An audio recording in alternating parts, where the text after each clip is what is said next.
everyone, I'm Jessica Engel, and I've decided that it is time. It's actually 4 years past the time that I promised myself I would start this podcast. And so today I am going to share my story with you because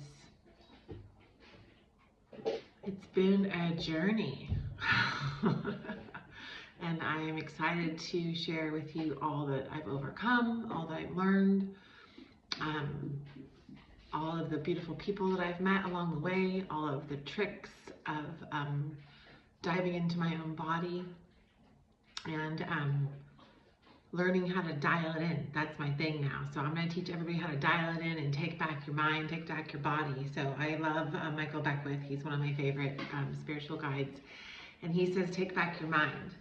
And I'm here to say, I want to help you take back your health, your body, your mind, your spirit, your soul. Because so many of us are unable to even experience our soul because of the pain that we're in. And some of us are in pain and don't even know we're in pain, which is funny but true. Those are usually the younger ones that are, athletes and think they're healthy, except that they have like this knee problem, and then they have this, well, I can't sleep at night, and oh yeah, sometimes this bothers me. Oh, and so even the young children, as young as 16, I'm working with 3 teenagers right now that are having some health concerns that doctors have not been able to find out what is wrong with them and how to help them. So I am working with my angels to guide them and find relief in the symptoms that they have just learned to live with for the last, some of them 3, 4, 5 since birth. They just don't know what really healthy feels like because they weren't born that way. And that's my story, really. And that's full circle. I can bring that back to, I am 51 and a half, and I know, it's amazing. No, I'm just kidding. Actually, today I'm extremely dehydrated and my face is more wrinkly than I even wanted to get on camera. But I've come up with an excuse every day, like I said, for 4 years, why not to start today. So it was, I didn't feel good, or I was bloated, or my skin was dehydrated, or I should pick a makeup on, and I should do my hair, and I should look a certain way, and present myself this way or that way. And one of my things about 2025 is just being real. And so that's what I'm here today doing, being with you is real. And I think it's important before we start to work together and for you to even listen to me to understand my story. And so here we go. I'm 51 and a half, and I was born with a blood parasite, which no doctor has been able to even confirm because they don't believe in parasites. And yes, I'm 51 and I've been seeing doctors since I was 2 years old. My mother's been taking me, asking these doctors what I had because it looked like a skin rash or ringworm. And so she spent 7 years going to specialists and asking dermatologists and anyone that would listen to her and ask, what is this on my daughter's body? And I remember, I think at the age of 7, someone saying a big, really long name that just granular, annular, ptosis is how I say it now because I don't give it any power. And essentially it's an autoimmune disorder, and I was born with it. So that's fun. And I didn't really discover what it was until, well, this year. And to be honest with you, that's the last thing I'm still trying to get rid of. In the process of trying to find out what this granular annular ptosis was, I found out I also had liver fluke parasites. I'm gonna say I probably had those most of my life. And people go, how do you get those? Well, they're very, very, very common in agriculture. And I, as a child and still as an adult, love animals in general. But I loved petting zoos, and my mom and dad would take me to petting zoos, I think, every weekend. And when you're young, you feed the animal and then you feed yourself, right? Or you definitely aren't washing your hands in between feeding the animals and putting your hands in your mouth. So you'll hear my little goldies are hanging out here with me as I make this video because they're my best friend. And so since the age of about 15, I've been constipated. probably before then, but I didn't know how to express it because I was so young and I didn't know what normal was. So, but I do remember at a very young age, I would say before I even moved, so like 5, 6, 7, like pushing uncomfortably to try to, eliminate. And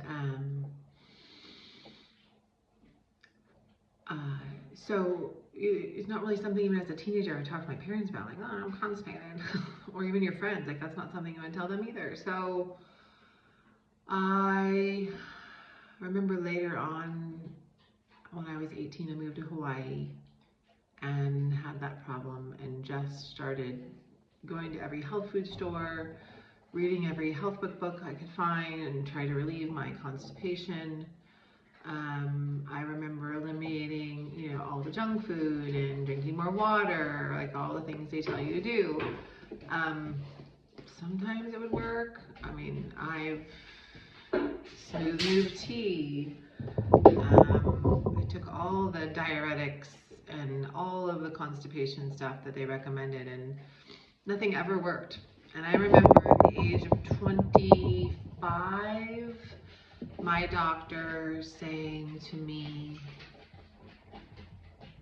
if this medication doesn't move you, I'm not sure how to help you because this would move a corpse's colon. Well, it didn't work. I drank the whole bottle in 2 days and nothing happened, nothing moved. So I tried the Dr. Atkins diet, I tried the whole food diet, I tried the no gluten diet, I tried the no meat diet, I tried the I've tried everything. And then the healthier I got, the more weight I gained.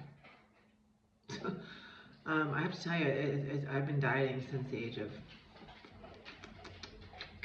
8, 9, because I was starting to gain weight and didn't know why or how. So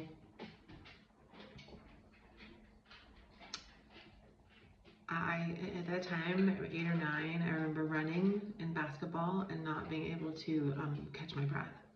All the other kids could run. All the other kids could go back and forth and do the burpees and herpees, and I would just gasp for air. It would feel like metal, like I was bleeding. My lung pit. But no one, oh, you have asthma. But they never gave me an inhaler then either. So by the time I moved out in my 20s and started controlling my diet on my own and trying to put it all together, honestly, nothing really worked ever. By the time I was 28, I would say, I had fibromyalgia to the point where my sheets would hurt my body to sleep at night, so I couldn't sleep with anything on me, just naked. And clothes had to hang. Everything had to be big and bulky and not be tight at all. That was awful.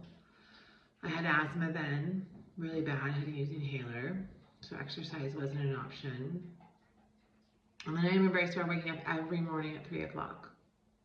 No rhyme, no reason. I think I was 28. And then,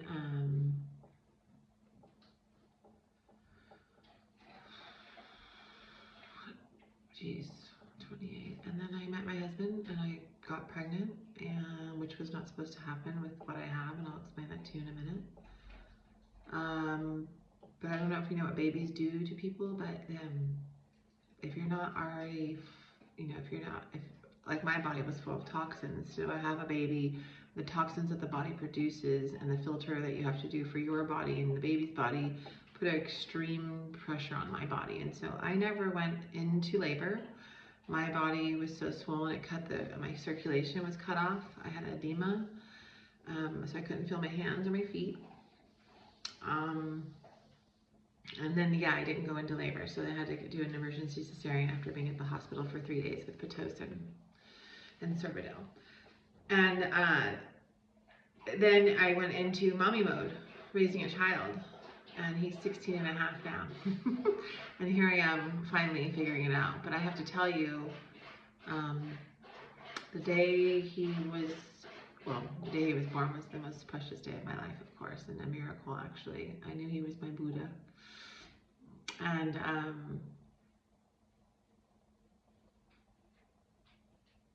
I had painkillers, my incision got infected. I was working a week later after I had my child while I was still healing. While I was pregnant, I had like bleaching out my pants, my black pants to white, like not understanding anything. I was full of acid. Just swelling, bloating, gas, headaches, fatigue, exhaustion, depression, anxiety, the baby blues. I mean, I had it all while I had this brand new baby, and I can actually remember him now. I was playing with him about a year ago in the front yard, and he looks at me and he goes, "Mom, I don't understand. You're like 5, 6, 7 years older than when you were when I was 5, 6, 7, and you couldn't play with me then. You couldn't stay more than 5, 10, 15 minutes with me, and you would have to sit down." And he's like, "You're 51 now, and you're running up and down the hills like you're a 20-year-old." And I said, I know. It's beautiful. It's a miracle. I'm so blessed. So that's why I'm here today sharing this with you, because everybody needs to know you are so incredibly individual. And I am extremely individual in the sense that I was lucky enough to get a double mutated gene called the mother-father gene. I have another word for it. Anyone want to get it? But I'm so grateful. It was like on my 51st birthday that I got this information then from a scan that I had done. And the woman who had done the scan was like, "I'm not really sure what it is, go do some research." Well, that's my favorite thing to do. So I jumped on and did some research and found out that, wow, I was killing myself being healthy. The healthier I got, the fatter I got. Apparently this MTHFR gene, double gene, and there's 40 different mutations of this expression. So what I'm doing is not gonna work for you, perhaps.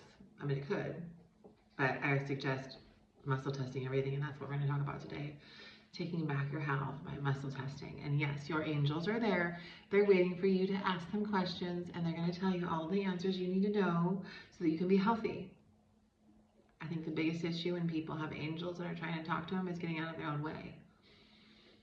It only took me 50 years. They've been talking to me my entire life. I just wasn't brave enough to listen to them, to honor them, to believe, and to accept all my gifts. So I have those two, which I'm really excited to share with you.